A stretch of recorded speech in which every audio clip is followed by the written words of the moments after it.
This is the Infinity Summit Group. Truth, passion, success.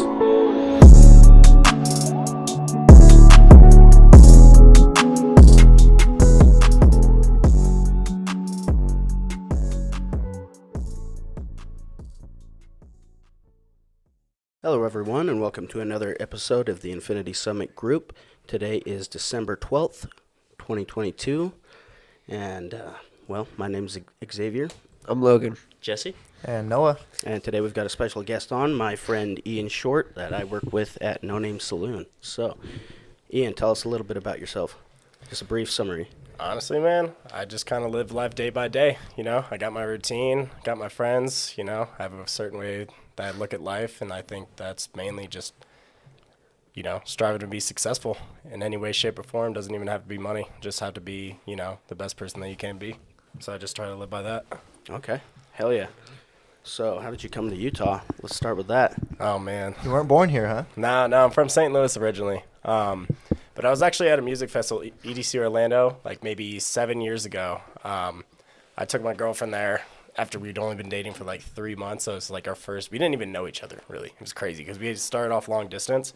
But anyways, so we go there and we're waiting in line for one of the rides, and there's this like couple in front of us that were kind of being cute. So we ended up introducing ourselves, and then we exchanged information. I kept in contact with him for 2 years, and he kept telling me I had to come visit Utah, but I've never even heard of Utah. I didn't know Utah existed. It was just, just like literally something. Just Mormons out here. Dude, I didn't see. That's the thing. I didn't even know that. And so, he was telling me all that, and then so I finally decided to pay a visit, and then it was like right after my girlfriend broke up with me. So I was like, you know what? Fuck it. I'm coming out. So paid a visit, fell in love with the place, and then he was telling me I should move out here. But I was just starting like my first like big boy job as a stockbroker. So I was like telling him I got to go see how this works, like, maybe in the future. 5 months passes, hated it. So I called him on one of my breaks, and I was like, yo, dude, were you serious about me moving out there? And he's like, well, I mean, we already found a roommate, but we have room in the basement. Like, we'll set something up for you. We'll help you get a job. Like, if you actually are serious about this, then, we'll help in any way that we can. So after that, after my break, I went upstairs, typed out my 2 weeks notice or letter of resignation, and then he ended up sending me home that day. I was here a month later. Yeah. Wow. Yeah. And how long ago was that? It's been about close to 4 years. I'd say 3.5. 3.5. Awesome. How do you like Utah? Oh, man, I don't see myself leaving anytime soon. I love it here. It's pretty nice. Yeah. What do you like about it? I don't think I've ever asked you that. I mean, dude, it's just scenic. There's just so much to do. Like, coming from a spot like Missouri, it's just so boring. Like, the only thing to do out there is basically just, like, party, Mm-hmm. And I did plenty of that. I'm pretty over it, I mean, I don't don't get me wrong, I do like to party still. But, I like hiking, boating, camping, like, all the outdoor activities. And then during the wintertime, it's just, like, it's just so beautiful here, and I snowboard. So it's just, like, it's the perfect fit, you know what I mean? It's just so different. Plus, on top of all that, Utah has the most beautiful women I have ever seen. Ever.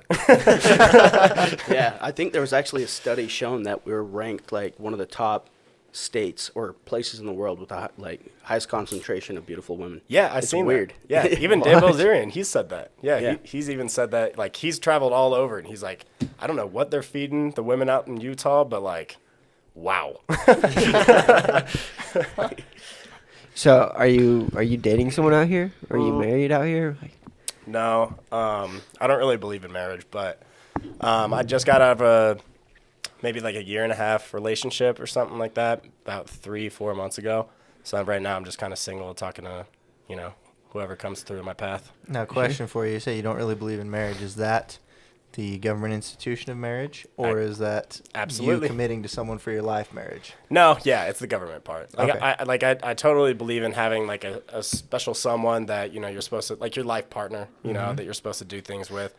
But I think that getting the government involved is like a complete scam. I heard that it helps with taxes, but I've actually talked to just one of my buddies, my buddy's friends, he does taxes or something like that. He basically says there's no benefit to it. The only thing that's beneficial about it is for when the woman divorces the man.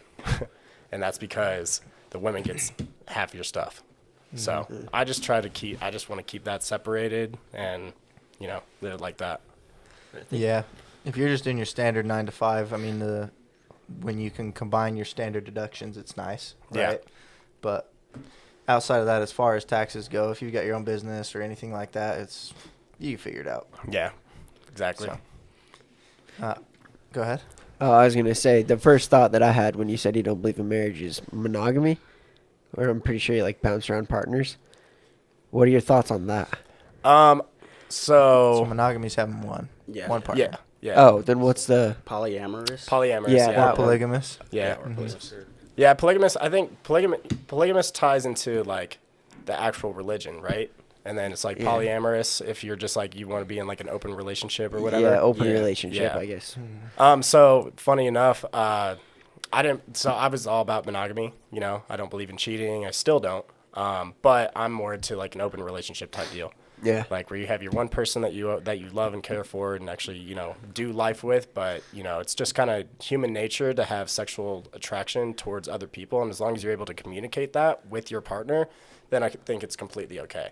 But cheating, on the other hand, is not, because you're going behind someone's back, trying to keep it a secret, crossing lines that, you wouldn't want to have done to you. But, as far as an open relationship, I think that it's all about just having communication. So basically, it's what you guys agreed to in the first place. Yeah, exactly. Yeah. How does that work with the mental state and the communication between the partners and jealousy? Like, how would that even? It doesn't make sense in my brain, so I'm curious. So yeah, I mean, and that's like completely fair because it's, it's not really what we've like grown up to believe and like, Yeah. practice. But the whole thing is, it's just like, communicating to your partner that they are like the one person for you, and, to me, like sexual activity, like I don't really get attached. I've kind of learned to shut that part of my brain off just because I've been screwed too many times. So, I've been able to like disconnect myself, but it's also just like being able to talk about like, you can't be like a hoe, right? You can't be like on Tinder swiping away every single day, meeting up with every single chick that you talk to while having like a healthy relationship. But there are certain situations where you might be out or like at an event or something like that, and then you just end up clicking with somebody, and then you just want to have like a one night thing, or even talking to your partner about bringing them into the bedroom with you. It's all about that initial like start to the relationship where that has to be like spoken about. I don't think that it would work like if you're like 3 years in, have been monogamous the entire time, and then you're like, hey, I want to start sleeping with other people. It just doesn't really work like that, because then it just kind of shows that that the relationship is dying, right? And you're just not interested, but you don't want to leave that because they've been that in your life for so long. So I think it has to be like talked about in the very beginning for it to ever work. And I'm definitely Interesting. don't like the way we grew up was definitely not like that. Like I haven't met anybody until recently that's actually had that done and it worked. Like I've met a lot of people that actually have, what is it, polyamorous? Yeah. Are polyamorous and it's worked. Personally, for me, I don't want that, but like I've definitely met people who it's worked for them before. Yeah. I just think it's a hard. Maybe just because the way we grew up, for us to wrap our minds around it, or me personally, I guess. Yeah. Because I'm the jealous type too, like, way jealous. It wouldn't Yeah. work. Yeah. No. Yeah, no, I get it. I get it. I'm just, I used to be the jealous type, but now I'm not. I don't really know like what changed for me in that aspect. But currently with the girl that I'm talking to right now, we're not like officially in a relationship, but like we pretty much made it clear like she's my person, I'm her person, this or that. But we don't want to, like, I don't know, we don't want to be like held down as far as that aspect. Like I'm not sleeping around, every week or anything, and neither is she. But like I do have the freedom to basically do what I want, and so does she. Interesting. Yeah. I've So- never met a person that. Actually, you're the second person I met that's worked Really? for. Yeah. Yeah, no, I mean, honestly, it's going well. Like I said, it's just all about communication. I told her what I was interested in the beginning, and we were like, when we first started talking, we weren't even like supposed to become serious at all. Like we both made that very clear. Like there was one time where I got a little vulnerable, and I did say like, hey, if you don't want anything out of this, then I'm sorry, but I got to say goodbye. And then she was just like, stop being weird. And then I was like, yeah, you're right. And then, yeah, so it's just, it's just takes time and practice, I guess. Yeah. When I heard you say stockbroker, I need to hear more about that. It's not as like cracked up as you think it is. Like, so I did do a little bit of day trading before I was a stockbroker, and that's what got me interested in the stock market. So basically, my first like 2 weeks after studying it for about a month, I ended up taking like $150 and turning it into $3,500, and I was like, wow, this is easy. Right? No, I got lucky. I lost that 3,500 as quickly as I got it. So it made me realize that, the market is super volatile and all that stuff, but there is money that can be made in the stock market. So I thought that by working for TD Ameritrade, that might heighten my senses and I might get like a little bit more of intel or, whatever it may be. But really, I was just in customer service, and like to actually move up into something to where you're like helping people make trades and like doing options and all that stuff. It's super complicated, but it's very interesting. But you'd have to be there for like 6 years, and that's not really what I was trying to do. So 6 years in customer service? yeah, maybe not 6 years, but like, it's just like same thing. It's just like you get promoted into different positions and all that stuff. But yeah, I don't know. I just constantly reminding people what their password is just didn't really suit me. So, All right. So, you were telling me you had some success drop shipping. Tell us about that. yeah. So there's actually this kid, Scott Hilsey, that's from St. Louis, and he was the whole reason that I even like got introduced to it, because it's a dude from my hometown, and he just became super successful because his whole thing was just. He had like one product, one store, one ad, ran Facebook and Instagram ads, and then ended up making like $250,000 in a matter of 4 months, right? Was that his profits or the revenue? No, so that wasn't his profit, but the profit margins were 20 to 30%. So he made, probably 40 to 50 grand in a matter of like 3 or 4 months of just running this, right? And it was crazy because it was a freaking iPhone case. You know that anti-gravity case that you like stick on the wall and it just stays there? Have you guys ever seen that? No? I never heard of it. That's crazy. See, yeah, that's the crazy thing is there's so many products out there, but like, do you guys have TikTok or Instagram or any of that? Yeah. Instagram, yeah. Instagram? Okay, so you know how you see like all those ads about different products and all that stuff? Like 90% of that is drop shipping. So it's a very competitive market, but when I was getting into it, it wasn't as competitive. Now, I think, I don't know, like it's still, the business model still works, but it's just, I think it's way oversaturated. There's just been a lot of people that scam because literally anybody could set up a store, you find a product, and then let's just say that you run ads and you only get like 3 sales and you're down $200, and then you could literally just shut down the store and then just never ship out the products and then just scam people. Like if you go in the comments, you'll see people, there's like a ton of people, I've been waiting for my product for 6 months. I've been doing this, I've been doing that. And the whole drop shipping model is basically you build a store, find a product, link your store to AliExpress, and then you can actually use an app on Shopify to basically anytime that you get an order, you just click a button, fills out all the information from the customers, like information that they put in whenever they made the purchase, and then they'll ship it out from the supplier from China. But it does take like 2 or 3 months for the customer to get it. And that just leads into a lot of customer complaints, people like chargebacks, which like really messes you up. And then, but that's like pretty much what the drop shipping model is. I did it differently because I actually had a private agent. So all my products were shipped out within 2 days, and then it got to the customer no matter where they were in the world between 8 and 12 days. Okay. What product did you have, and like what were your sales, I guess? So my very first product was I had a free plus shipping offer. It was for an owl ring. This thing was stupid, but people loved it. An owl ring? Owl ring, yeah. Okay. Like Yeah. the silver, like owl ring. I think No. I've seen something like that. Yeah. So that's a drop shipping product. I actually tried that one. It didn't work for me. But no, this one was like completely different. It was right around the holidays, probably 2 years ago. But everybody was basically buying it for like a Christmas gift. So I ended up running up that store till about 40,000, and my profit margin was about 30% or something like that. And I did that in a matter of like 2 months. The only reason that it got shut down was because of customer complaints, because I had no idea that the quality was as bad as it was. But I had a lot of people complaining about that, and then they can actually, like, anytime you buy something from Facebook, Facebook will send you a message and ask about your experience and, like, how good it was. So that ad account ended up getting shut down. Damn.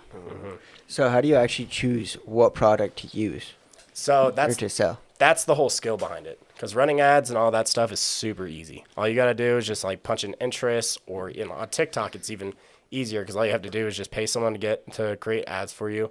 Then you upload those and then ship it out. But finding the actual product, there's a ton of different ways to do it. So there's one that's called the Pioneer method, where basically you take someone else's winning product and then you create your own store around that. And then you basically just copy and paste, right? You basically take everything that they're doing right, implement it, you know, to your own strategies, and then try to make it better, obviously, and then you do that out.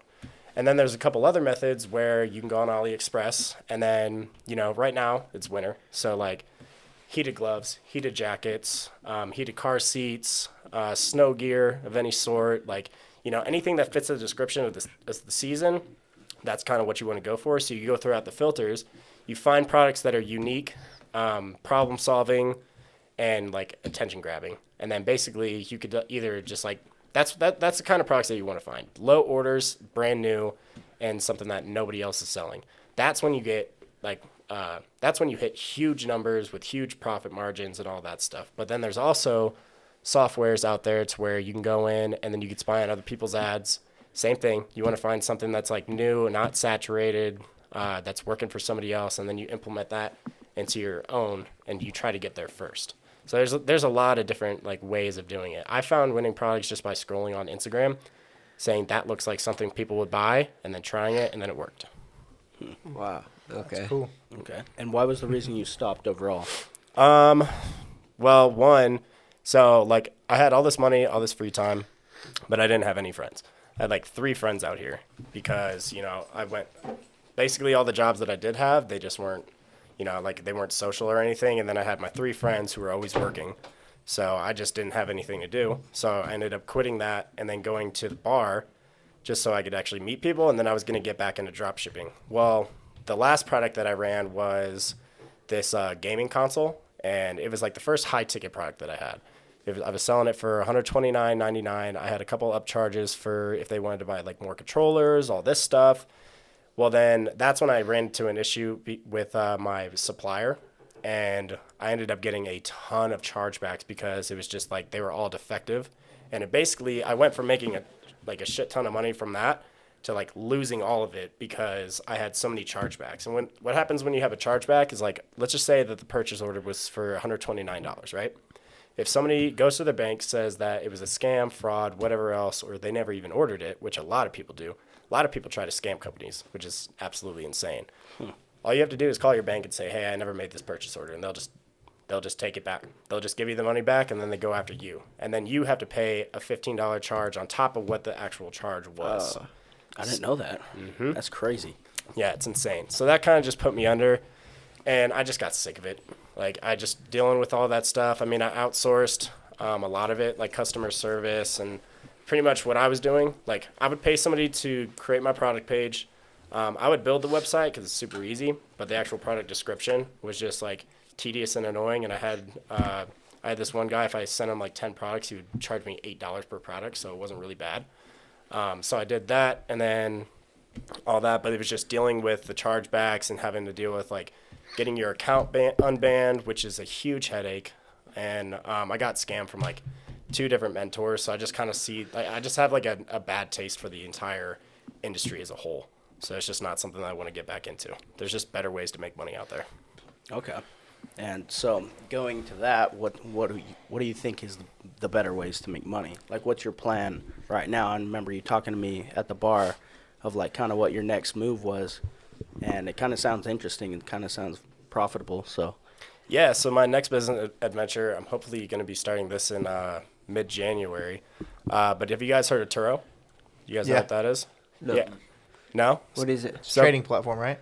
What's Or that? It's not a trading platform. It's renting out cars, right? Yeah. Something like that. Yeah. It's basically an Airbnb for car rental.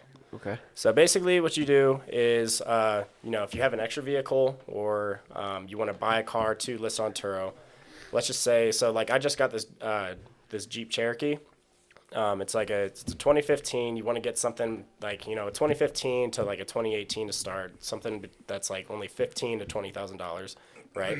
So you buy a car, and then you either keep it at your house, or you find a commercial space to like basically leave your car at near the airport, and then you list it on this app called Turo. And then when people rent it out, you could charge. It just depends on the car, but you actually set your price. But you're competing with other people, right? Mm-hmm. So let's just say this car right now, during the busy season, it's renting out for $100 a day. My car payment is only $378, right? And then if I have full coverage on it, it's like somewhere between. I think I paid like $120. I just got this, so I'm not even really sure. My mom's gonna send me the bill because it's all attached to her. But so then, let's just say that your overhead cost per month is only $500. You only have to rent the car out for 5 days, and then anything after that, it's all profit. Now with that, I know they have their own insurance and stuff, but you would personally have to buy commercial insurance, right, for your car? Commercial insurance for what? For your vehicle. So you'd have to buy basically commercial rated insurance through your insurance company, since you'd be using it for a commercial use, right? See, that's okay. So I actually hired a mentor. We're supposed to be connecting in January, but from the phone call that we did have, I don't think that that's the case. I think that Turo is actually low key an insurance company, and nobody knows that, but because it's just like, that's where you go to like rent cars. But like when you sign up for Turo, they have like 5 different plans depending on how much you want to give them, compared to how much you want like your coverage for. But they give you full coverage on that car. So I don't even think that you have to have full coverage on your car, as long as you buy it under like an LLC and attach it as like a business vehicle, and then have proof that Turo is going to be the insurance company. Okay. Yeah. Now that's from my understanding, but you can't quote me on that because I'm not 100% sure. But This is not financial advice. Yeah, this is not financial advice. But I think that the whole business model is just like, it's awesome. Because, if you have, there's this dude on YouTube, I can't remember his name, but he's like a statistics freak, and he broke it all down. Basically, to make the average income of like a Utah resident, the average income is about 45K a year, like with the state as a whole. So in order to achieve 45K a year, all you would need is like 4 vehicles. If that's only renting it out, if it takes, he made it to, like, he stretched it out to where you had to rent it out for 15 days to get all your money back. And then anything past that, if you rent it for like even 5 to 7 days after everything has been paid for, then you end up making 45K a year based off of all the cars that he had. So I feel like there's just, especially with Utah, like, it's such a travel state. It's like, it's a tourist attraction. So you can, during peak seasons like this, you can hike up your prices, because maybe 2 months ago, the same car that I said is renting out for like $100 is renting out for like $50. And that's not bad too, because like, whenever I'm traveling, like you get to the place and you don't want to deal with like renting a car from those. Well, most of the time you can't either. You gotta be 25. Yeah, I mean, I can't, but people that can, it's like, Yeah. you want to go through this weird company that's got all these like weird rules. So you can, but they charge you extra for anything for being below 25 years old. Yeah, they want a heavy deposit down too. Yeah.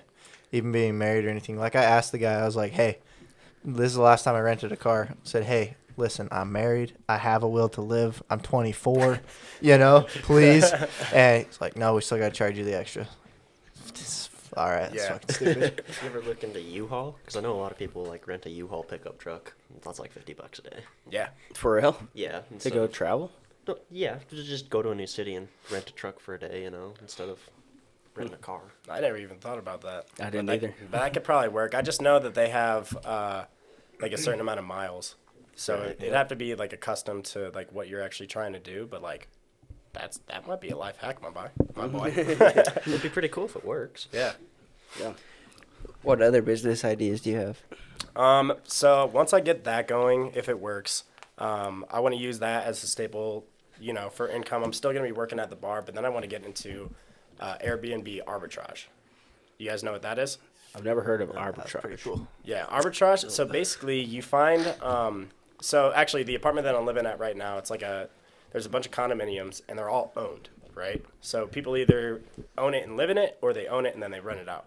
So those people you want to try to find and then basically offer them, let's just say that they're charging $1,200 a month.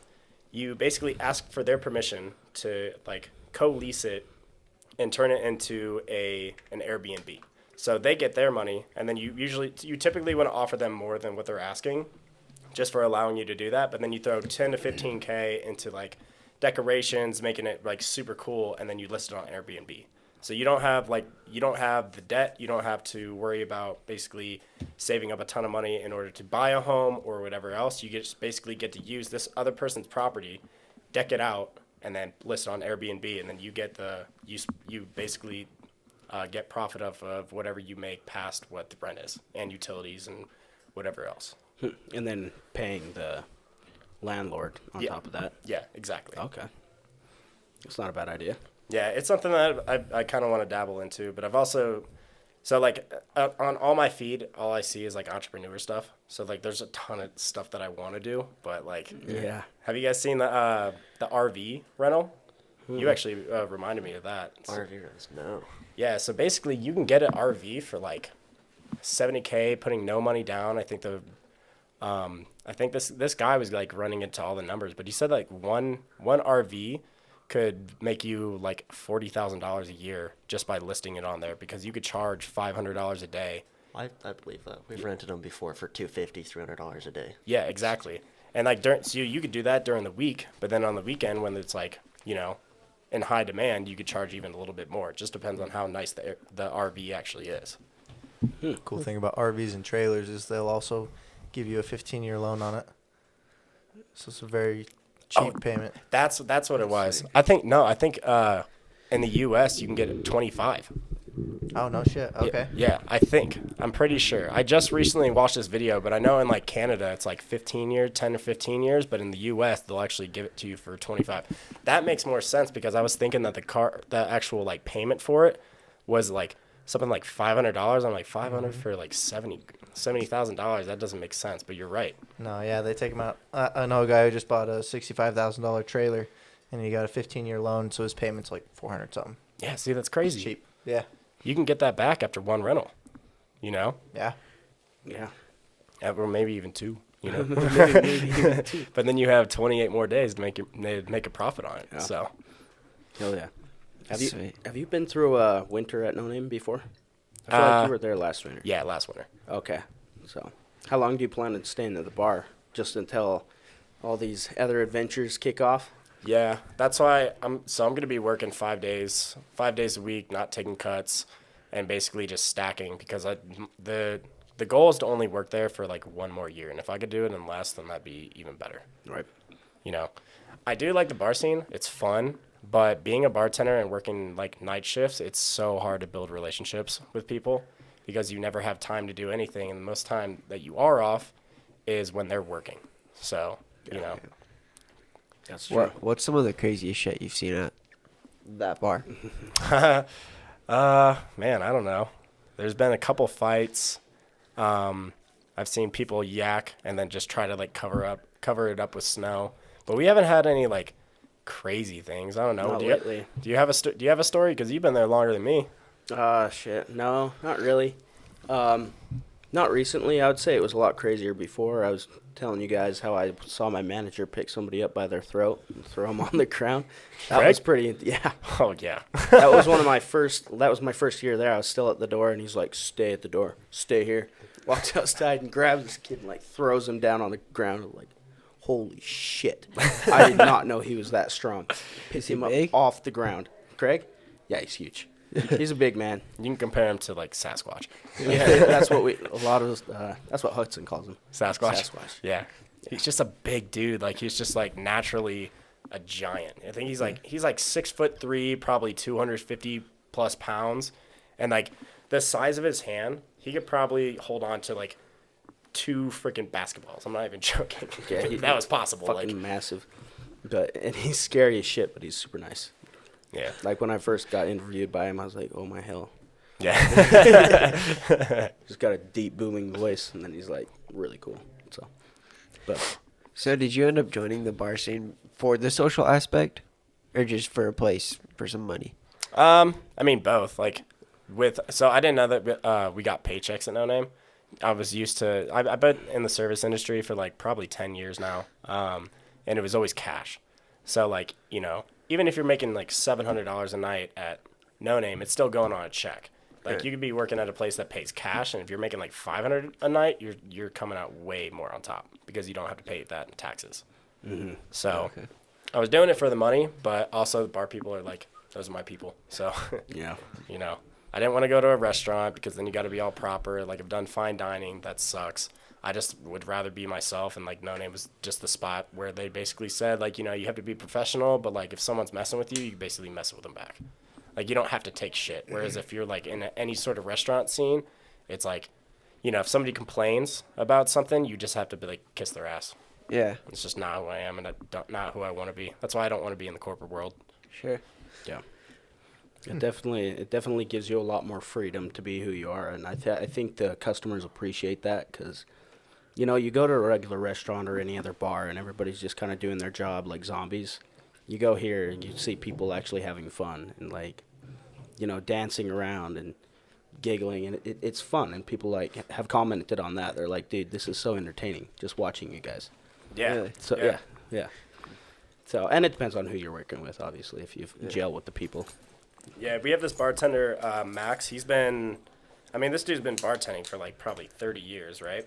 But he's just got a lot of knowledge as far as like how the whole bar scene works. And he said something that I've never even thought about before, but he's like, when people show up, like you as the bartender or server, like you are the entertainment. You are the party, right? Like you're the host. You're supposed to, when you have a party, you're making sure that everybody's like taken care of. Like, you want to make sure that everybody has a drink in their hand, has some food to eat. Like, you want to be the host, right? Well, it's pretty much our job to be the entertainment.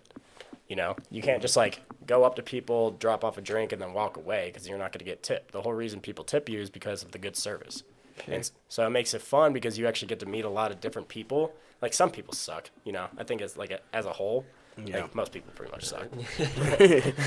But people that come to the bar scene are usually typically fun. So it's just, I don't even feel like I'm working when I'm there. It's just like, because everybody there is friends for the most part. So it's just a giant hangout session. It's just like we're all dealing with shit and making money. It's awesome. Yeah. Let's see. Yeah. So do you do anything for investing or otherwise currently? I used to, but as of lately, no, not really. I've gotten involved in like crypto and all that stuff, but I'm like high risk, high reward. Mm-hmm. And sometimes it's like turned in my favor, but other times it hasn't. And right now I just don't have the capital that I'm willing to lose out on that For sure. because I'm not, I don't know. Did you ever hear of Floki? Yep. Okay. Yeah. He was the one who told me to get into Floki. Yeah. Dude, it jumped up, and then I waited too long, and then it just wiped out. Yep, Gone tanked. now. Yeah, I think I put $1,200 into that, and then I ended up my account ended up going up to like 13,000. But I was an idiot and I didn't pull out. I was like, nah, it's gonna go higher. It's gonna go higher. And then it ended up dropping all the way down. I cashed out at like $7,000, and then my wallet ended up getting hacked, and I got everything stolen from me. So Oh man. yeah, yeah. Pull-out game is not strong. No. You remember me telling you to pull out at 1,200? Yeah, I remember. And I was just like, no, Yeah. I got this, bro. I'm over here telling you, I've been through this. Please just pull out. Listen to me. Yeah, that's the hardest thing about trading, man. It's just like, because you see the profits, and it's just like you have to have that discipline. Like you have to know when to get in and when to get out, and you have to know, like, I don't know. That's the hardest part of trading to me, because like I can actually like look at a chart, and then I just kind of understand if it's gonna go up or down based off of like the volume that's coming in, like how many people are buying, how many people are selling, and all that stuff. But like it's hard to know when, That's why a lot of day traders have this rule where they set their stop loss at like 2%. They're like 2 to 5%, depending on what they think the return is. But typically, if you're going to be day trading, or if you're going to be for a short-term investment, you want to look at like a 5 to 10% profit, and that's it. If you're only dealing with like $1,000 on a trade, which is a lot of money, to throw in on a trade and risk it, but essentially you're only trying to get $50 or $100 out of that. Now, if it's like long term, if you want to put your money in like Tesla, where they have And come a little closer to the mic. yeah. Okay. So when they have like what is it called when like is it a stock split? Yes. Mm-hmm. You know what I'm talking about? Where basically they increase the shares or decrease the shares, but yours stay the same. Well, with Tesla, they're one of those companies where I was actually invested in Tesla at like $200 like 4 years ago. If I would have held on to that, I was like $1,000 in, and I ended up pulling like a couple $100 profit, and I pulled out. If I would have held that, it shot up to 1,000. They split the stock. It went back down to 2. Then it went back up to 7. Then they did it again, and it's just like it's crazy. If you're going for like long term, then you have to find like companies like that, like Coca-Cola, Disney. I mean, I don't know. I don't want to give up financial advice, but like stocks like that, they're called blue chip stocks. Mm-hmm. So it really just depends. But that's why investing is scary, because you could just lose it all. Yeah. You got to be willing to throw money in. You're willing to lose. Yeah, I saw this story about this dude. Actually, I think it was on Reddit. I think I was reading that. But this dude literally came up from like $1,000 to like he had $1 million. And then he was just like felt like he was on top of the world. He was living like a lavish lifestyle and all this stuff. And then the market crashed and he literally lost everything. Like went from a millionaire back down to zero. Like that's gotta hurt. Yeah, that's brutal. Yeah. I know. Don't some people like commit suicide after that shit? Lots of people do. Yeah. I'd probably consider it. God damn. Hell yeah. What's the biggest profit you ended up making with like Trading? yeah? Well, if I would have pulled out, then probably 7,000. Yeah. But that was with Floki. But if I would have pulled out at the peak, then it would have been 12. You know what I mean? But it's never been anything like super crazy. And honestly, I've never even like really got to see the money because I got it stolen from me. Right. You know what I mean? So it's either it got stolen or it just like I either took a loss or went back to the same amount that I had before. So overall, my like trading background, it's not really impressive. It's just, Sure.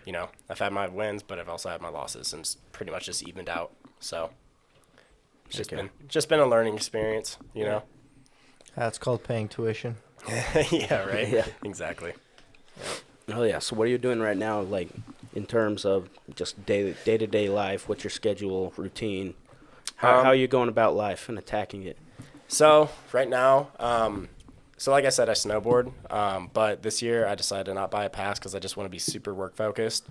So right now, after talking to the managers, I'm working Thursday through Monday. So then I'll have Tuesday, Wednesday off. And the only thing I'm going to be doing is working and working out.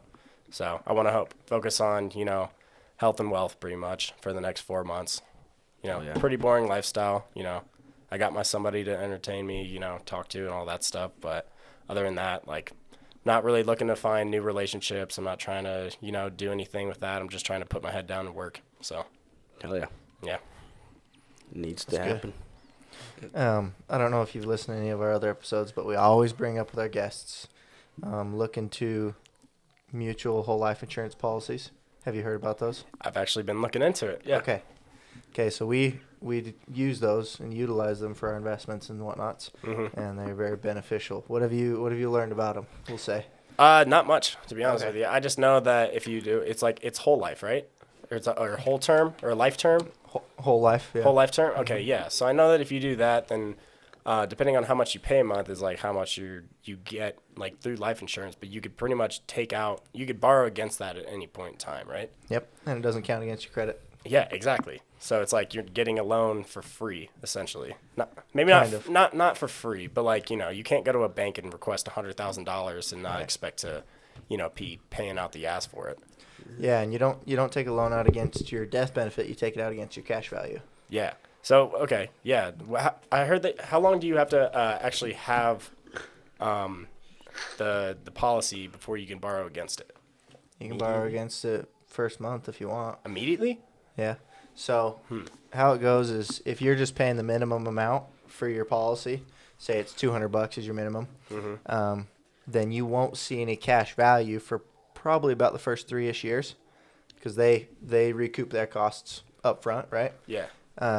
If you are maxing it out, going above and beyond and paying more, then you will have cash value immediately. And you can borrow against that immediately. Up to 95% of your cash value you can Wow. borrow against. There's a lot of nuances and stuff, but basically it's pretty cool. I can give you an example of what I used mine for. So the first 2 years I had the policy, I maxed it out every year. This third year that I'm in right now, I just passed 3 years having the policy. I've been only making minimum payments because I've had less income. I've been going to school and whatnots. So in the first 2 years, maxing it out, my cash value grew to about $18,000. And along with that, my death benefit grew by $130,000. That's crazy. So on that cash value, again, it's an average of about 4%. It fluctuates kind of with the markets, right? So in the year of 2022, my dividend was about 1% because it's been a hard year financially for everyone. Right. Yeah. So, but they consistently provide returns and dividends, and part of that dividend goes back into your cash value and buys more death benefit, all that jazz. But I took a loan out against that and actually invested it towards some real estate. So Nice. yeah, and their loan percentages are about 5%. Okay. They can fluctuate as interest fluctuates too, Right. but that's about what you're looking at on average. So when you say that you invested in some real estate, is this like a rental property? Correct. Oh, nice. How's that? How long ago was that? So I invested in it, purchased the property in March, May, somewhere in there. Okay. And they're almost finished with the renovations right now. Should start seeing cash flow this month or next month. So what are you doing as far as the renovations? Are you outsourcing all that, or are you doing Yes. it? You're outsourcing everything. Yep. So we hired a property management company. Okay. They are doing all the renovations. They're getting the renter and everything. Property management companies generally take between 8 and 12% of total rent Okay. to manage your property. So they're doing all the renovations. They hired the contractors, everything. We just gave them money and said we want that property. Really? Okay.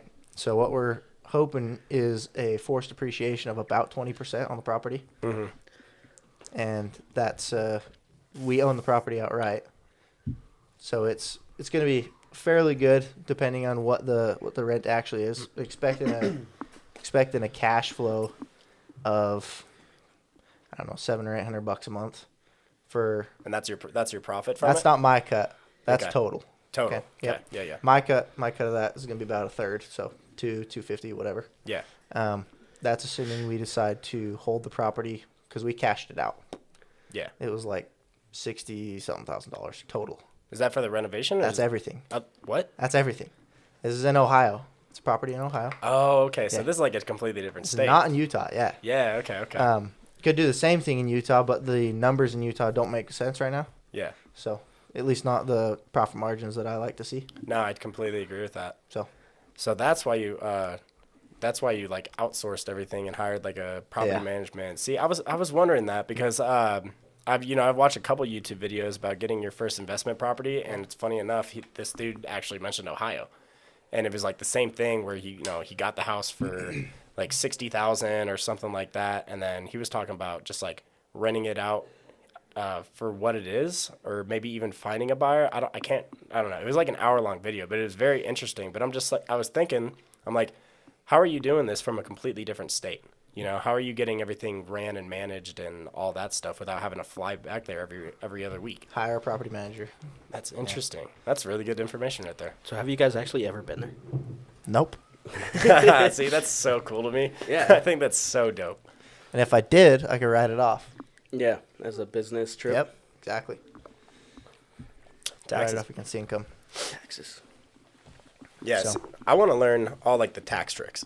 Yeah. You know, how do I have you a great evade book taxes? for you. Yeah. It's called Tax-Free Wealth. Tax-free Oh, yeah. wealth. Writing that down. Oh, what's his fucking name? It's one of the Robert Kiyosaki series, essentially. Rich Dad Advisors ones? Yeah, Rich Dad Advisors books. Okay. It's called Tax-Free Wealth, and it's damn good. Tax-free wealth. I want to say it's Tim something. Tim Something we Allen? might listen to. I don't know. Some It's shit. not Tim Allen. But anyway, it's a damn good book. And Okay, that will cool. give you a good base on taxes. Yeah. Because most of the tax code is written on how to avoid taxes. Really? There's a very small percentage that's written on what you actually have to pay. Yeah. Yeah. So it's very interesting. Very cool. Yeah, that's awesome. That's the one thing that. Well, so do you guys read a lot? Yeah. Tom Yeah. Wheelwright Yeah. is the You- author. you Tom do? Wheelwright. There you go. What is it? Tom Wheelwright's the author of that book. Tom Wheelwright. Okay. Jess. Yeah, I kind of see. I'm not even gonna lie. I hate reading. I know it's super beneficial, and I have read like a few books in the past. When I say read, I listen to Audible. Yeah. See. Yeah. Yeah. Whenever I say read, that's what I do too. I don't read actual physical. I have a copies. Yeah. commute. That's what I Yeah. listen to is just books. Yeah. See, like I have really bad ADD, so like when I'm like if I'm listening to it on a car ride, I just like I'll be listening in and out, and then I just catch myself thinking like, man, do you think birds feel? Try Birds feel try pain. increasing the speed that they read at. Increasing the speed. Yeah. So if you can get it 2 or 3 times the speed, then it'll keep you very, like, with it. It's true because I tried it. It does because Yeah. I do the same thing. Like I go off in my head and I'm just like losing it. But yeah, if you speed it up, you have to focus on it more. Yeah. Yep. To actually hear what they're saying, so it like keeps you interested. Then There. you're It catch more sounds of like it. gibberish. All right. So you kind of focus. Yeah. Yeah. Exactly. Oh, what's he saying? So, what books have you read that you would recommend? Because I was actually going to ask you that after we brought up that book. Rich Dad Poor Dad is Yeah. definitely a good one. The Subtle Art of Not Giving a Fuck. That's That's a a great good one. one. That's a good one. Yeah, I guarantee I don't have any recommendations. These are all books that everybody else recommends. What is it? The Power and Influence of, or no, How to win and win friends and influence people. that's the one. That's Yeah. a really good book. It is a good There's a reason why that has such a high rating. And then there was one more. I just had it, but I forgot. Oh no. What is it? Like The Subtle Art of War? Or no. It's no, Art of War. Art of War? Art of War. Super short read. I actually read it and I've listened to it on Audible. It's really good. It's just short, sweet, kind of just like breaks down what war is and like, it gives you like how there's like strategy and how you got to look at both sides of things, and he kind of like relates it to like real life and all that stuff. What's the other one? Yeah, I don't know. I can't really think of it right now. Oh, no. What is it? The 4-Hour Work Week. That's a good one. that's too. That one was really good. Yeah, because he was just like basically pawning off everything to everybody else. And I'm just like, he's like, if you don't like it, deal with it. I'll find someone else that can. I'm just like, you're kind of like ruthless, man, but good on you. Yeah. It's crazy. That one's yeah. Tim Ferriss, right? Is it? I'm not 100%. I have it in here somewhere. I've Figure it out. got a long list here. Just for the listeners, I'll find it for you. Yes. Would you be interested in reading stuff? I'm just wondering if I can like share my Audible with you, Oh, dude, absolutely. because I've got quite a few books that I think you'd be interested in. If you read all these books that you were mentioning just barely, we've got a ton more for you. Yeah, those are the only books I like. I don't really like getting into fiction and Yeah. all that stuff. I like cold hard facts, and I like to, like when I was growing up, I hated history, and I could not tell you why, because now it's awesome. It's fascinating, Yeah, but like the truth of history is fascinating. Yeah. Not this cleaned up bullshit you get. Yeah, exactly. Yeah. The Creature from Jekyll Island. Have you read that book? Uh-uh. Heard of it? That one's That's a cool crazy. one. Is it? Yeah. It's kind of It's about scary. the Federal Reserve. It's Oh. interesting. Really? It's really interesting. Another one by Robert Kiyosaki called Fake. That'll make you want to buy silver and gold. That's my That's a mom's good big one. on silver and gold too, man. Eh. Now, yeah. Well, I am big on it, but I think it can be, maybe 5 or 10% of your portfolio and you'd be fine, Yeah, for sure. right? Just as a value hold. I just heard it's just like it's a safe investment, Yeah, in my eyes, it's not even an investment. It's more a value hold asset, right? Because you're not necessarily purchasing it for it to increase in value. It's supposed to keep up with inflation kind Okay. of thing, right? Yeah. And then be like a safe haven in case. Gotcha. Because I was buying it for a long time as an investment, hoping it would increase. It did, but not by much. And so it's like, Yeah. Well, if it's just like extra cash that you have like lying around, it's just like I don't think that you should ever have cash sitting in a bank. You know what I mean? yeah. At least in like a high value amount, like 10K plus. Like you should be putting that somewhere because it's just gonna The sit whole there. life policy, boys. Yep. No, yeah, I've actually the whole reason that I've been looking into getting that is for this Turo business.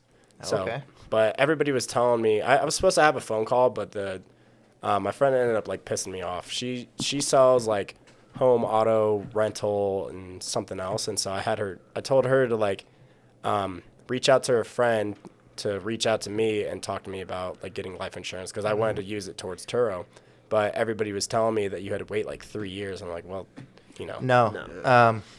My dad specializes in whole life insurance, Does he? so I can get you his contact info. Yeah, that'd be He great. could get you a meeting within a week. Okay, yeah, Yeah. then that'd be great. I would Well, love. depending on his schedule, I don't know. Well, yeah, But like as soon as possible, he can meet with you. well, he's a trusted source. You know Yep, what I mean? That's he the whole is. thing. It's just like, I know insurance companies and like people that sell insurance, like there's a lot of shady people. I have a dude back home who sells auto insurance, kills it, but he's the biggest douchebag because he's just out to take your money. He doesn't give a shit if it benefits you or not.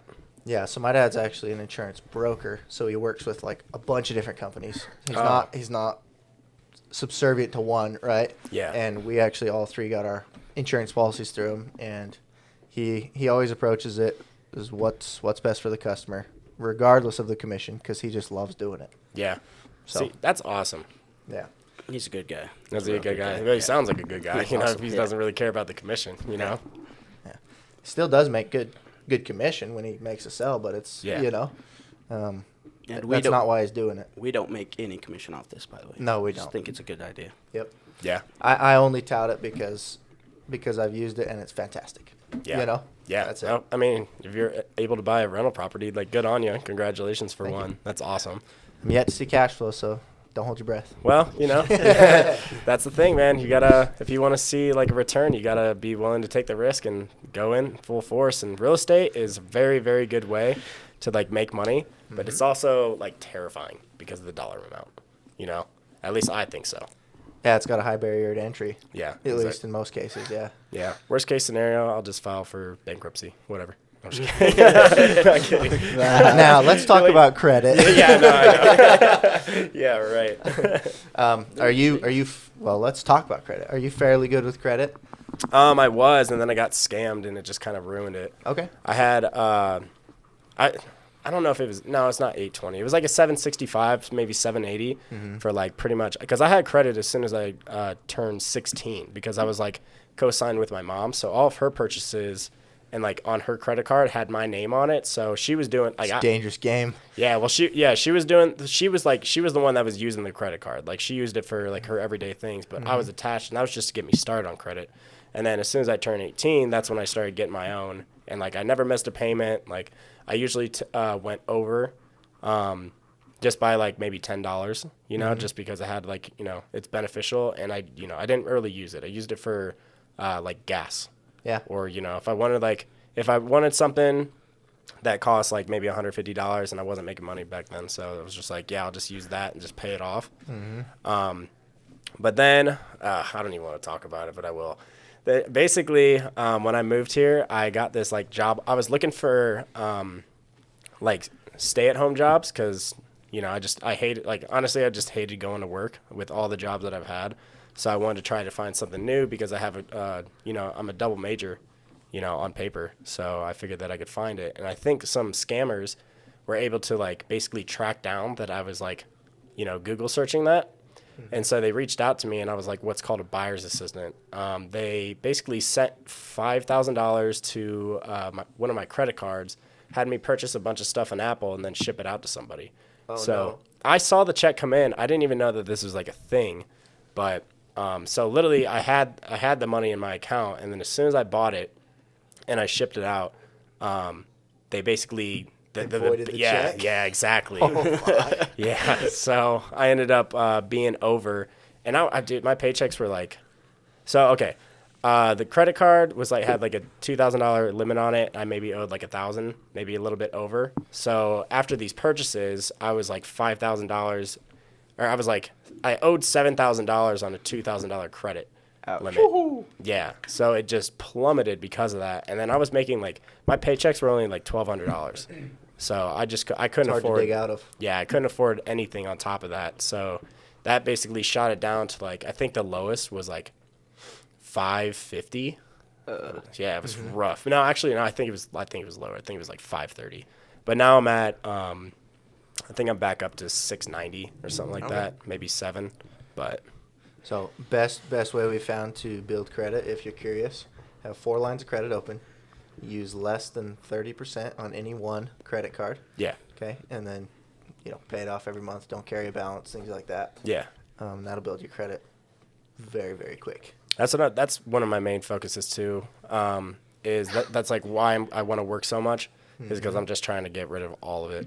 So Yeah, so I'll tell you how I actually use credit. So I set aside my expenses every month in my checking account, the amount that I'm going to spend on my expenses, and I budget it out and everything, and then I swipe my card throughout the month. At the end of the month, I take my lump sum, pay off my card. oh, so you're paying everything with a credit card, but you're paying it off immediately. I have the cash. Yeah, exactly. I pay it off immediately. Exactly. Okay. Yep. Yeah, so you're smart. Well, trial and error, right? Yeah. I was swiping my credit card for a long time there, racking them up. Yeah. But then I got smart about it, and that's how I roll it now, and it pays off very well. Yeah. And 24, close to 800 credit score. So That's crazy. I'm not bragging. I'm just saying this is what happens, right? No, yeah, no, exactly. Yeah. So good recommend. Yeah. I've always heard, so somebody told me that if you could pay like the minimum balance, like 15 days before it's due, and then you throw on like an extra payment, 3 days before the payment's due, and that actually increases your credit too. I've heard of something like that. I've never tried it, but Yeah. I've Apparently, heard of that. yeah. Never Apparently, heard of if you do it consistently, like it's like a credit hack. Huh. There's no rule book on any of this, which is insane. Or but- isn't there? Ooh, right. I don't know, but Yeah. I'm sure you can find some good stuff out there. Yeah, but I think I feel like it's all like kind of word of mouth, because I feel like the system is trying to basically to keep people in check, to make the world run, you know? So the people that break it, like everybody's been calling it the Matrix, right? You know, Yeah. breaking out of the Matrix. Andrew Tate. Yeah, Andrew Tate. I actually like the dude. I think he's dope. But he's said some things, like he's had some interviews where it's just like, dude, you're a dick. But for the most part, I think he's actually got a valid point. Like, He's definitely. I like him. you like him too? Yeah. Yeah. I think most dudes do. I think it's just the women that don't like him. Yeah. With reason, but I haven't seen him enough to form a great opinion on who he is, but I've liked his stuff that I have seen. I can say that. Like just his break out of the Matrix. Like, he's like, fuck you money's not enough. You have to have fuck you money to where you can tell the government to fuck off. That's fuck you money. I was like, jeez. yeah. He's insane. Well, he's worth like 200 mil. Is he? Yeah. Do you know his story of like how he turned into like Yeah. a millionaire? I don't. Refresh. So I didn't know. I don't know. So he's like a world titled kickboxing champion or something like that. So he traveled a lot, and he said that he had like a lot of girlfriends. He said he had like 5 girlfriends or 7 girlfriends or something like that. And he was broke, but he knew that he didn't want to be. So he's like, all right, well, let's start with this. What is money? So he said he studied money for like a week, and then he was like, wow, this stuff is actually useless. And he got pissed, but he knew that he needed it in order to get power. And he also says that nobody wants to be rich. They just like guys don't want to be rich. We just want power. And I'm like, but money brings power. And essentially, like, you know, he's right. So he ended up calling, he called all 7 of his girlfriends and set up a meeting to come over to his place. All 7 of his girlfriends. Yeah, so one by one, they started showing up. And then he basically told them that he had his business idea. When they were all there, they had no idea that they were all his girlfriend. But he flat out said, he's like, look, you are the women that I'm talking to, and I have this business idea. Basically, he was going to create like an online chat, like, you know, when you're on like those like porn sites and it has like chat with hot girls today. Yeah. That's him. That's his business. Like, so he talked to these girls and he said, you don't have to get naked. You don't have to do anything. But men will pay you just to have like conversation with them and video chat with them. You don't have to do anything that you don't want to do. But basically, we'll split the profits 50-50. And then I think 4 women ended up walking out on him. And then the other 3 were like, okay, I'm game. Like, if we're going to make a ton of money. And then he ended up making like $100,000 in his first month. And then from there, he expanded. And then I think he had upwards of like 30 girls that were doing this. And he was splitting the profit like 50-50. Whatever the girls made, he would just take half. Because he was the one that was like running the whole business and everything else. But that was his first business adventure that actually like really made him take off. Now I don't know what else he does, but I'm sure he's got like Fingers and everything. yeah. I mean, he's got Hustlers University. He has a Ponzi scheme. Yeah. No, 100%. Yeah, I totally agree with that. And I went to the website just because I was curious to like how much he was charging. I thought it'd be like, you know, $500 courses or something like that. No, this dude's charging $1,500 minimum per course. or you could pay $79.95, and then you get all of it.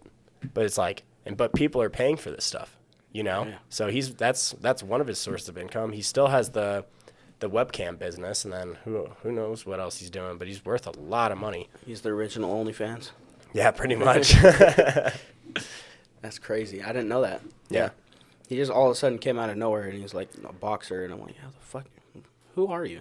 Yeah. Yeah. No, so he, like, honestly, it's impressive because, so he put up this, like, master plan after he built the university, the Hustlers University or whatever. And then essentially, like, if you're on TikTok, that's all you see is, like, you see a ton of Andrew Tate. So I don't know how he first implemented it, but he basically got out to where you could be, like, an affiliate for it. And his business idea was, like, I would create an account, and then I would take all the content from all of his interviews and all this stuff, and then I post it on there on TikTok, and then you have a link that leads whoever goes to your page to go to the university, and anytime that they make a purchase, you make, like, a commission off of it. That's why you see him everywhere, but he basically got everybody to blow up on this idea. That's why he's, like, the most famous person on the internet right now. Isn't that called affiliate marketing or affiliate links or something? Affiliate marketing. Yeah, it's Yeah. essentially. Okay. Yeah, so I don't know. Dude's just mad impressive, and I think he's got a lot of knowledge. I think that dude's read a lot of books. Yeah. So I've always wanted to ask people this: what's your like philosophy? Yeah, what's your philosophy of life? Like I've been getting into this lately a lot. I'm reading a book called For the New Intellectual right now. Mm-hmm. It's a really good book. I'd highly recommend it. It's by Ayn Rand. Mm-hmm. Yeah. And that's kind of like what I would say I agree with the most right now. Yeah. But what's your like philosophy of life? Like, are you talking like the meaning of life? Like what? Yeah, like purpose? Or like how to conduct yourself in life, what you think is right or wrong. Say like objectivism or is that altruism? Mm-hmm. That's Andrew or Immanuel Kant. Just these different schools of thinking, basically, because you've got your big thinkers like say Jordan Peterson, Ayn Rand, all these people that write these books of like how to conduct yourself in life. Yeah. How do you think is the right way? Well, I think it kind of boils down to like religion. Like I'm not a religious person, but I think that it kind of like sets the moral standards, for the most part. Because like most religions, except for like Muslim, I think it is, have like the same way of thinking. It's like treat others how you want to be treated. Just like do good. Be be successful for whatever that means to you. I think bottom line, the whole purpose of life is just to live and, not stress too hard about things that you can't control and kind of learn how to figure out, like, find the balance between, good and evil. Because you can't be good to everybody all the time. You also have to fend for yourself. But, if that means stabbing everybody in the back, obviously you're not going to make it too far. Right. But if you give too much, then you're also not going to make it too far because you're going to be the one that's getting stabbed in the back. So I think the whole point is figuring out the balance, and how you can actually manage it. Okay. Got another book for you. It's called The Virtue of Selfishness by Ayn Rand. I've heard about it. Yeah, It's a great book. Yeah, okay. I'm pretty sure that's on my reading list. I have an Amazon list strictly for books, So, hold on. What was it again? It's called The Virtue of Selfishness. Virtue of Selfishness. I'm like 90% sure that's on my list. So if you guys say to read it, then that's my next one. I think that's one of the ones that I told you to read a while ago. Really? Yeah, Okay. because I read it and I went and talked about it to probably everybody at the bar. I was like, you should probably read this book. And everybody's like, yeah, cool, I'll probably do that. Yeah. Go fuck yourself. Yeah. Yeah. That's the thing too, man. It's just like you try to give people life advice and like, hey, this really like worked for me, and then they just don't ever do it. But that's the cool thing is I don't give a fuck. As long as I have that knowledge in my brain and Yeah. I'm like, here, this is some knowledge. You could do it or not. And then it's like, if they choose not to, that's no skin off my back. Yeah. You know what I mean? Yeah. So that's how I look at it. I don't know. Have you guys read or heard of the 3% Man? I've heard of it. I haven't read it. Yeah, I think I've heard of that as well. No. So it's about Corey Wayne, and it's basically he teaches you about women, like how they think, like, what they want, and like, how like a lot of women just play like a lot of mind games and all that stuff. It's called shit testing. So basically, women will tell you that they want you to do something, but they want you to do the opposite, right? Mm-hmm. It's not with everything, but it's like, I'm trying to think of an example. Okay, so like if I have an example, there's someone that works at the bar, right? He had a girl that came in, and basically he'll do anything for her, like just to entertain her. And she's like, all right, go behind the bar and start spinning, like embarrass yourself. And then he did it. What a woman wants you to do is tell her no. Like, no, I'm not going to do that. Like, women don't want you to agree with everything that you that they say. They want to hear your side of things, and they like a man that actually like stands up for himself. And Corey Wayne pretty much just like gives the full breakdown, and it makes you understand like how women work and like why they work the way that they do and what they really like biologically want in a man. So have you ever heard of No More Mr. Nice Guy? No More Mr. Nice Guy? Such a good book. Is it? It's Yeah. another way that reminded me of it. That's what I was gonna recommend too. I guarantee it's got to be the same thing. It's got to be the same exact, like, you know, similar concept at least. But yeah, it actually made me realize. So like in my very first relationship, I thought that, you know, she was the problem and she was the bad person for breaking up with me and all this other stuff. And then I read the book and I realized that like, nope, like, I definitely had my faults too. You know, it's like one of the lessons is, and this happens in like almost every relationship, unless you actually know. But you know, when you first start dating, the whole reason that the attraction level is there is because you guys are like constantly going out on dates, like you're learning about each other and all this stuff. But like, you know, after like a year's time, you kind of just slowly stop going out, and like it just like your date nights end up turning into like sitting at home and, you know, watching a movie or whatever else.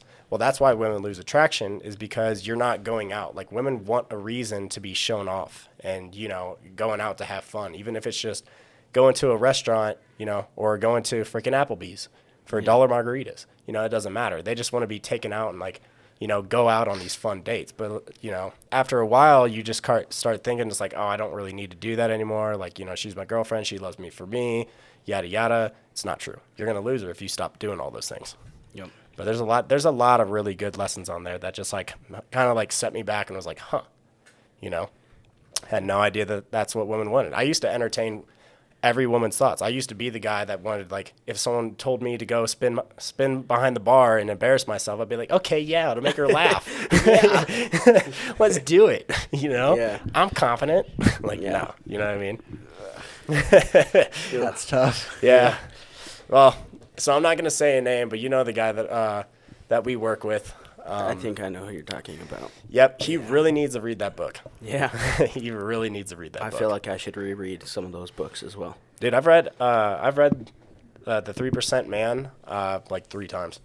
Listened on Audible, and then I've actually bought the book and read it because that's I learned this when I was like studying for the license I had to get to be a stockbroker. But so you learn things differently when you read them versus when you're like visually learning it, right? Mm-hmm. So it's the same thing as listening to it and reading it. Your brain will take in information a lot more if you do both. So I've listened to it twice and I've read it once. I didn't know that. Mm-hmm. Yeah, I had no idea either. But it's the same thing as being like, you know, like, how do you learn? Do you learn by doing stuff, or do you learn by reading it in a book? I have to do it because I've found myself doing this with a lot of books. Is I'll read them and then be like, oh, that's cool knowledge, and then I'll forget it if I'm not using it. Yeah. And so, like, some of these books I'll read, like, 2 or 3 times. Like you say, like, I have this book called Atlas Shrugged. It was one of my favorite books that actually these guys were recommended to me, and then I read it, and now it's my favorite book. Really? I listened to it, like, I've listened to it probably 3, it's 60 hours long. It's a 60? long, it's fucking long. That is, that's massive. It's awesome. Yeah. And I love it, so I keep reading it, and it's, like, gets me more into that mindset. And then it's like those dating, or, you know, not the dating books, but like 3% Man. Like, if you're not actually applying those things in your life, for me at least, I'm not going to remember it unless I'm actively trying those things out. So I'm glad I have a whole, like, library full of these books to where I'm like, okay, I need to get more on top of this, like self-discipline. Like, you know, if I feel my self-discipline, like, start falling off, then I can go read that self-discipline book again. So it's more of just refreshing, and you have to kind of learn and read what applies to your life at the moment. Yeah, for sure. I totally agree with that. Because you can't keep all this knowledge stored up all the time and just bring shit out of your ass. You know what I mean? Some people can, but my memory is not great. Yeah. So. Well, I agree. Because, like, when I was studying for the license, I can't even think of what the license is called. that I had to study for, but it was really hard, right?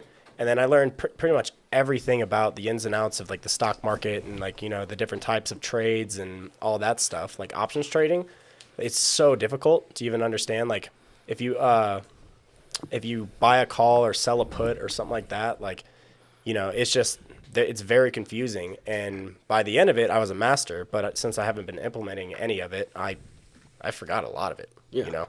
Oh yeah. Like I used to know all the laws, rules, regulations, all that stuff, like to a T.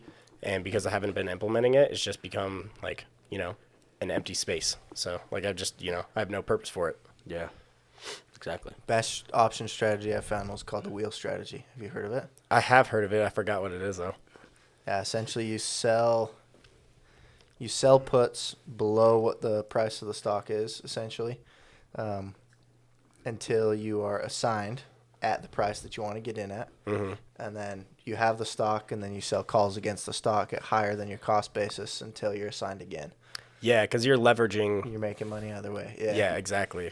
There's an actual like term for it, but it's, yeah, you basically bet on both sides, and then whatever's winning is like the one that you keep or something like that. But you're leveraging your payment. It's like safer, you know. Yeah. You could say.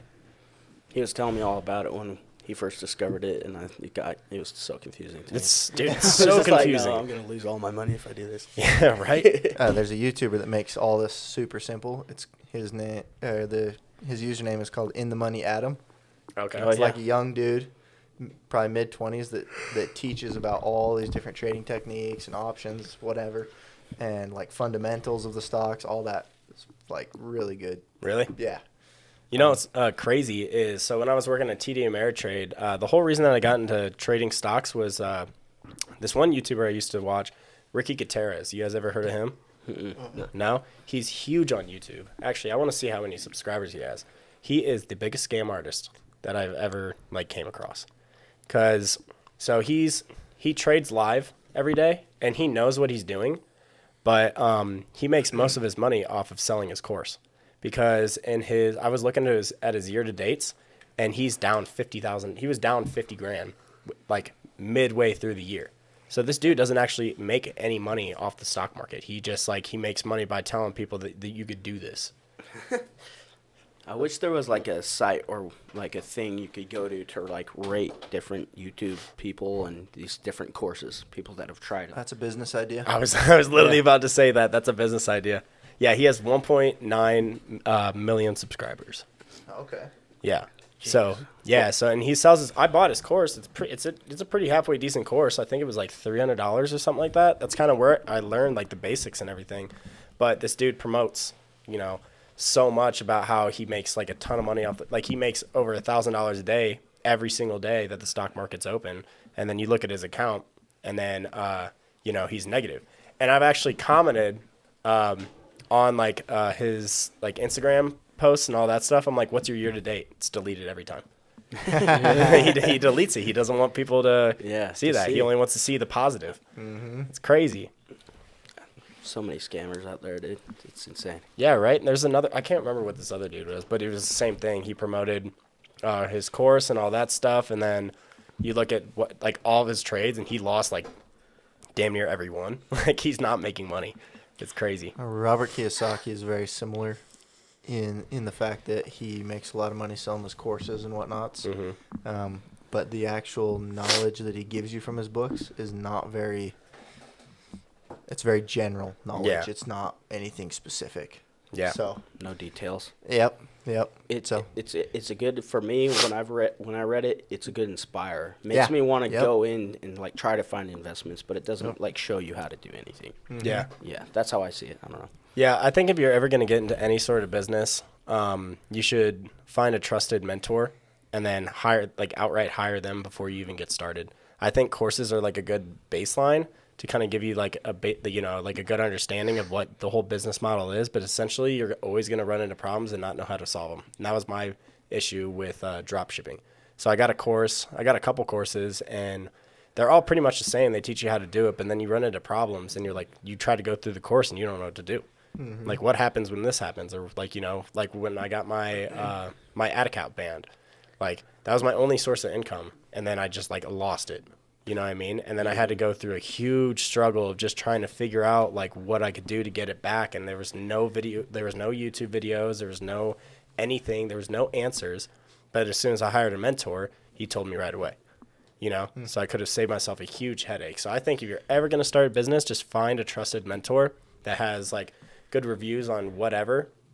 And then, or like, you know, actually I've reached out to some of my mentor's students before I even, you know, purchased with him. And I was like, hey, how was your experience with this? Like, blah, blah, blah, blah. And I've had a lot of people tell me that he was good. A lot of people tell me bad. And then I asked them, like, why?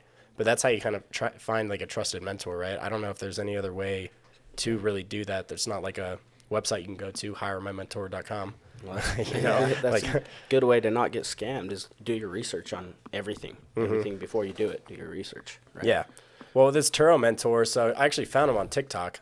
But then I'd already, like, done a lot of research on Turo and, like, you know, basically how the business runs and how to, like, do all this stuff. And he had an option. I didn't even know that he sold anything. I just wanted to ask him, hey, what do you think the best car would be for me to buy? So I booked a call with him, and it was an hour long. And then he basically told me, so I, like, before the phone call, I, like, got on my laptop. I wrote down all the questions that I had, you know, that I wanted to ask and this and that. And then we had an hour-long phone call, and I could tell that this dude really actually knew what he was talking about because he talked about stuff that most people probably wouldn't know. And then he was giving me advice on, like, you know, the background of Turo. Like, Turo's actually an insurance company, and it's not really like a car rental business. Like, that's how they make all their money is through that. So then that's why I was like, okay, I'm willing to take the risk. He was actually, so he normally charges $3,000, but on the phone call, he offered me $2,000. And then I was like, yeah, I'm not going to do it right now. He's like, all right, well, if you put a deposit down, I'll keep the price of $2,000, like whatever else. And so that's what I ended up doing. I just put down, I think I gave him $500, and now I just owe him $15. So that's the whole reason I'm waiting for January, because we're finally making money again. So, Yeah, you know, it's been a struggle. Scraping knuckles right now. Yeah, dude, straight up. It's nuts. Yeah. It's been insane. But Yeah, this job has taught me money management, that's for sure. Because we make it like a ridiculous amount during the wintertime. I think this past year, within the first like we'll call it like 4 months, I made like damn near $40,000 just like working at a bar, you know. But I was spending it just as fast as I was getting it because I thought that it would like never end because this is my first like, you know, year there. And then literally April 1st, just dead. Like everybody was just like, oh shit, like what are we gonna do? we all spent our money on like parties and going on vacation. That's what I did. And I was like, oh fuck. Yeah, I Well, bought a I'm bunch really of bad at snowboard this. gear. Yeah, I know, dude. I bought a bunch of snowboard gear, took vacations. Like, when I went out, I was just buying the most expensive thing, like, you know. And it was fine because I was always getting a huge paycheck, like, every 2 weeks. I always had extra money, but it just ran out quick. So that's why I'm putting my head down. I didn't buy a snowboard pass or a season pass or whatever. And I'm just like, I'm just basically going to be rolling everything over. So I'm giving myself $700 every 2 weeks, and that's it, like, to spend. And anything that I don't spend is going right back into this the savings account, and then I'm starting with $700. Like that's all I get. If I want shoes or if I want anything else, that comes out of the $700, and then I got to learn how to live with $500 for 2 weeks, with gas, food, entertainment, you know, whatever else. I mean, if you go out on a date, you're spending $60 to $100. Yeah. So like, I can't afford dating right now. You know what I mean? Not with my plan. So And what's Got another book for you for that, yeah, for money management stuff. Yeah, it's called The Richest Man in Babylon. oh, that's a good richest one. man in That's a real Babylon. good one. Okay, Yep. good, because I suck. I'm really good at spending money. That's a damn good one. Hold on, tell me that again. The Richest Man in Babylon. Man in Babylon. Now I would be even more conservative than what they propose in the book, but that's a good starting point, you know? Yeah. That way you don't go and revenge spend. Seeing yourself survive on $700 every 2 weeks, you're like, Yeah. all right, I'm spending $1,000 on this, you know? I'm Yeah. sick of this shit. Yeah, for sure. That was my problem is I got really good at saving, and then I would be like, I hate this. I have no fun ever. I'm pissed off, so I'd go spend a shit ton of money Yeah. in one day and be like, oh, fuck. That's all my money is gone now. Well, dude, I mean, so today when I woke up, I like, you know, some days you just kind of wake up and you're on the wrong side of the bed. Well, that was today. for me. So I woke up, and then I just like kind of didn't do anything, and then I opened the door to like go leave for the gym, and then bam, my new shoes are here. I've been waiting for them for like a week and a half, and then so I put these on. I'm like, dude, these are awesome. Now my whole freaking mood is just spiked. It's because I got something new that I wanted, and it's right in front of me. Yeah. When you spend money, you're happy. You know what I Yeah. mean? Until your bank account comes to the point where you're uncomfortable, and then you're like, oh crap, like that was not worth it. Yeah. So you got to find the balance, which is so hard. It is. I think in the richest man in Babylon, it's like give 10% to yourself, 20% to your debtors. Yep. Wasn't it like that? And then, Surviving 70%. yeah. Yeah. I would say put away 50% minimum and then survive on the other 50%. Yeah. That's to your debtors and your spending cash and everything, Yeah. you know. Well, it just all depends on how much you're bringing in too. You Yeah. know, because like when I was making $1,200, like there's no way I could do that. Yeah. You know, or else I'd have $300 to live off. Yeah. So it's like, you know, that's not. Live in a shoebox. Yeah, pretty much. Yeah, but now, you know, like, this year has been really good for me because, you know, I've had roommates, like, pretty much my whole life, but I've always wanted to live alone. And then I just felt stuck. And I feel like because I was living with roommates, it was, like, kind of causing, like, I wouldn't say I was depressed, but I wasn't exactly happy. Now I have, you know, a newer car, and I'm living on my own. I found a place that's, like, $1,200 a month. And then my car payment's like $400, and it's totally affordable for me. So it's just like, but doing that alone spiked my mental health entirely. Living You know what I mean? alone is a whole different experience. Yeah, I it's- recommend it. Yeah, I love it. Walking around naked all the time, don't care. Those are my dishes. I can do them when I want. Yep. I think living in a clean space is like, you know, definitely necessary for, you know, good mental health. But like, you know, some days you just don't feel like doing it. But when you have 3 other people that are doing the same exact thing and everything piles up, it's just like, you just feel like you're living in a pigsty. It sucks. You got to clean your room. Yeah, exactly. Yeah. Do you guys make your bed every day? Yes. Nope. Almost. I do. It's Do you really? yeah, every single day. Like most of the time I don't feel like doing it, but it literally takes no time at all. It takes like 30 seconds out of your day to pull off all the pillows. And I have 2 separate blankets. I have a Minky, and then I have the one Oh, that Minky's nice. dude, it's so nice. Shout out Michelle for that one. Right. So but literally I just throw my pillows off. I freaking just kick the blanket, you know, Yeah. fold it over, put my Minky on, put my pillows back on, and then it just makes your room look so much nicer, and it gets you like prepared for the day. It just like you start your day off by making your bed, and you're automatically on your way to being productive. Like it's just the first implemented thing that you do, and it automatically it just like directs your day to be productive. Have you heard of Jordan Peterson? Who's that? Okay, never mind. he's the Well, one we've got more books for you. it's this one. It's called 12 Rules for Life. That's like the first book we read from him. And first like rule, wasn't it? The first rule is like Clean your room. clean your room. Clean your room. Yeah. Yeah. So I just did that the other day. I had clothes everywhere. Like this past week has just like not been like a very good productive week. I think it's just because of work and all that stuff. But you know, I would come home and then my room would be a mess and all that stuff. And then literally at like 2 a.m. after I got off work, I was like tired. I like laid down and I just saw my room the way that it was. And my closet, there's like this one little container just full of shit that I'd just been meaning to do. And I'm like, you know what? I'm doing it. So I cleaned my entire place, got everything organized, actually like fully unpacked the last little bit, and it just made me feel so good. So now I'm just like making sure like to not get off that bandwagon. I actually love those nights where you like stay up super late and you're like, fuck it, I'm not going to bed. I'm just going to get something done. Yeah. And you just do it and you actually feel like way better. And you actually, in my opinion, sleep better too. Because you're just like, Yeah, for sure. I feel way better now. Yeah, Don't have to wake 100%. up to bullshit. Yeah, exactly. That's why you gotta start by making your bed every day. Make your beds. It's a little harder when you wake up at separate times, but I try to make my side. Well, yeah, right. Not all of us are married. Yeah, exactly. But It's also hard keeping a clean room with 3 people living in it. yeah. Yeah, for sure. We do our best. We try. Yeah. Whole nother ball of wax, I bet. It's fun. But like I always say, having kids is so worth it. Yep, that's what people tell me. Yeah. Best thing you'll ever do. How old's your baby now? She's just past 5 months. So she's almost crawling. just rolling everywhere, reaching for things, Yeah. recognizing people. It's just like, yeah, it's cool. So so everybody says that has a kid. Like, oh, my kid's changed my life. It's for the better. Why? So kids are dangerous. Right. Here you go. Kids are dangerous because they make you content in life. What happened the second my kid was born until about 3 months old was I was like, you know what? I could work a 9 to 5 the rest of my life, come home to this every day, and I'd be happy. After that first 3 months or so, then I started getting my drive for life back. Mm-hmm. I don't know if it's just a nesting period or something for humans. Yeah. But after that, I was like, oh, yeah, okay. Get back into it, Yeah, for sure.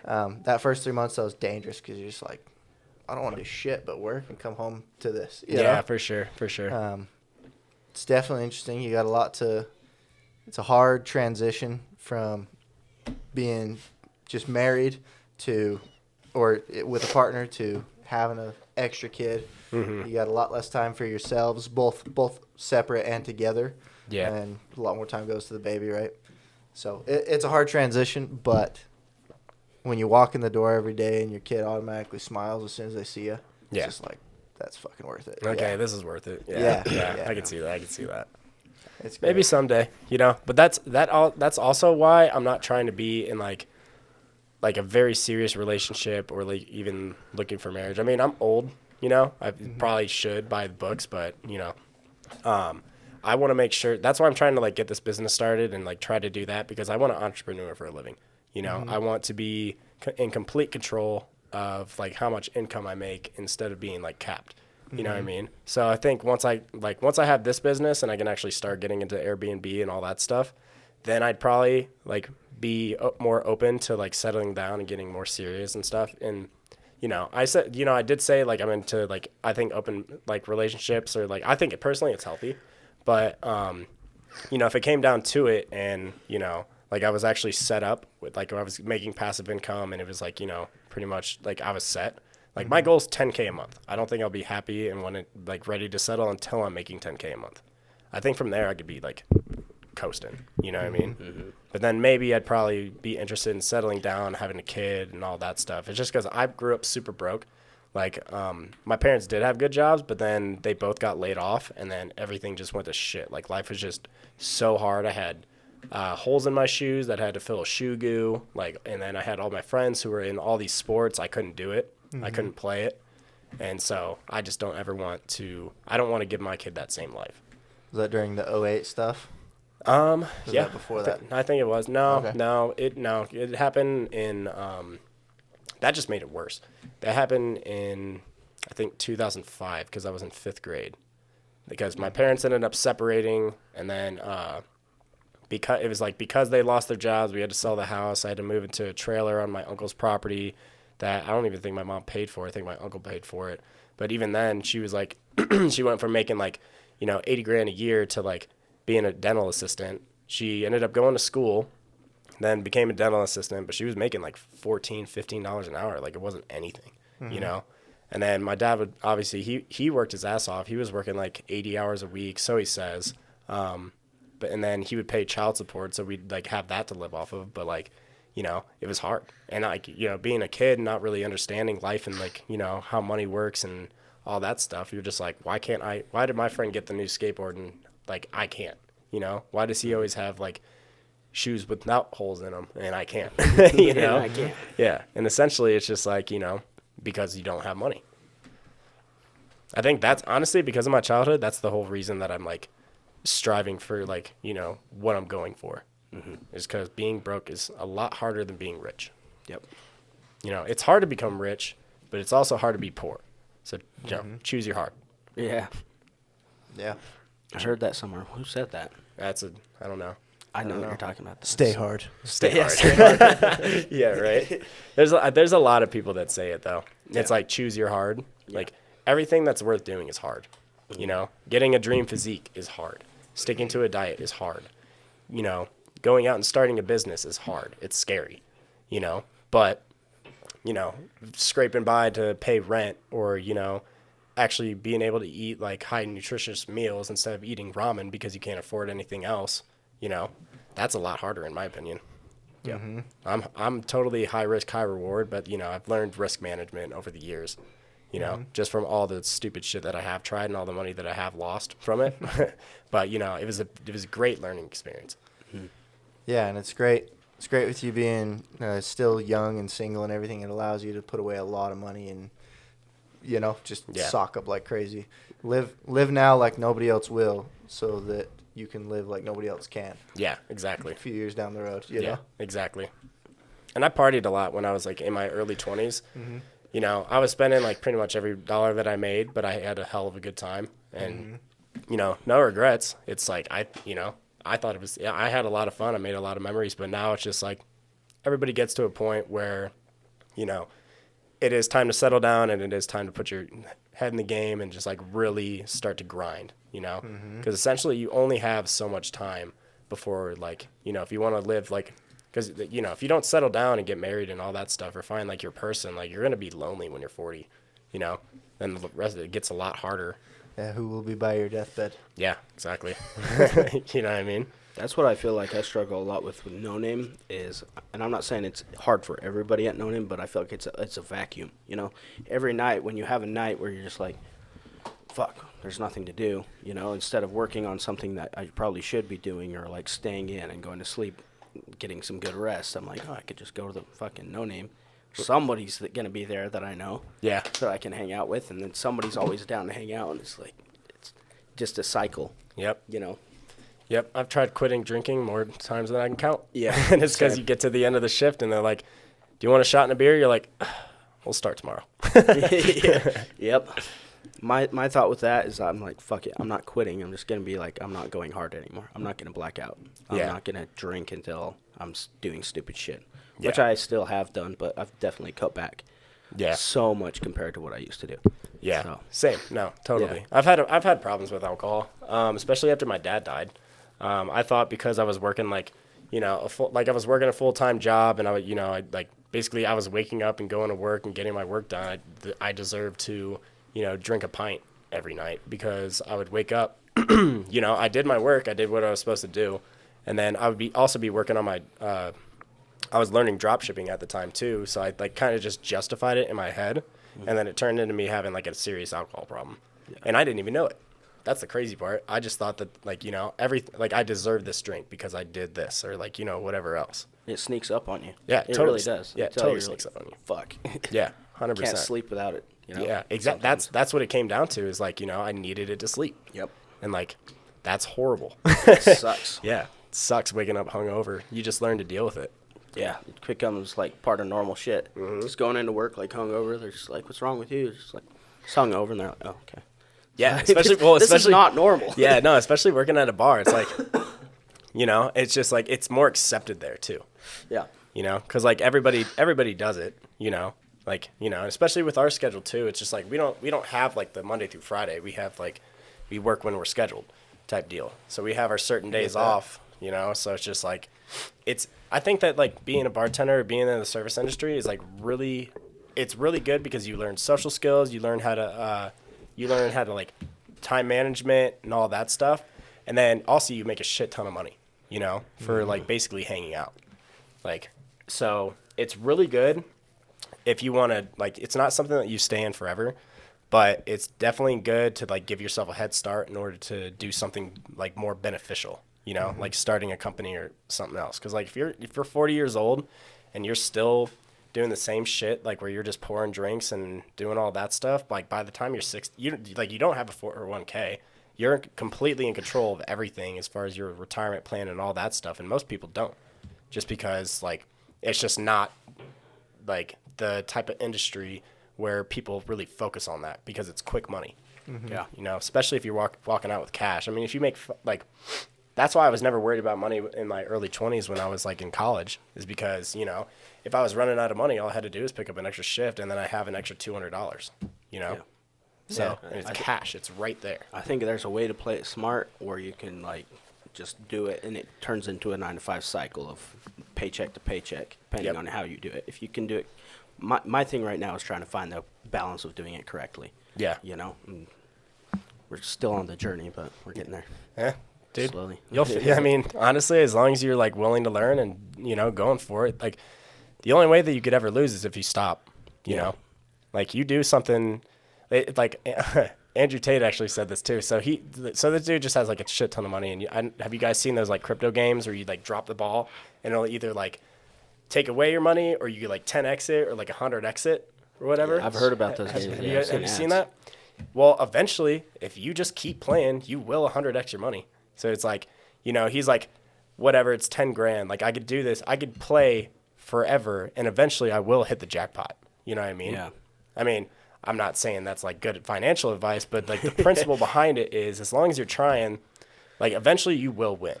Yeah. And that's what I learned with drop shipping too, because I tried probably 20 different products and I just started to think that it wasn't like actually a thing. And I thought it was like completely made up and there was just some people, I don't know how they were doing it, but like whatever else. And if I would have given up, I would have never had that first winning product and saw that it's actually real. Yeah. And it taught me that you basically just like, you have to keep going and keep trying. And as long as you do that, you will win eventually. Isn't there a book for that too? It's called like 3 Feet from Gold or something. I've never read it. I've heard of that one. Yeah. Yeah. But I've seen I haven't pictures read like it that. the cat hanging on.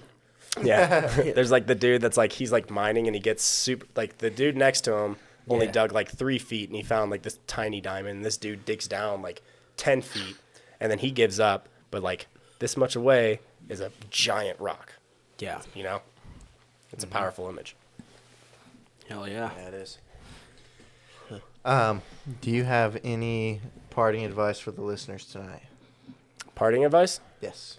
Yeah, do what you love and don't take shit from people. Be yourself always. And if people don't like you, somebody else will. Just make sure that you love yourself. There you go. Hell yeah. Right on. Love it. Cool. Well, Appreciate you coming on, man. Yes, thank Hey, you. it was a pleasure being here. This was Yeah. fun. This is a lot of fun. Hell yeah. Yeah. We'll see you guys next week, hopefully with another guest. Peace out. Thank you. All right.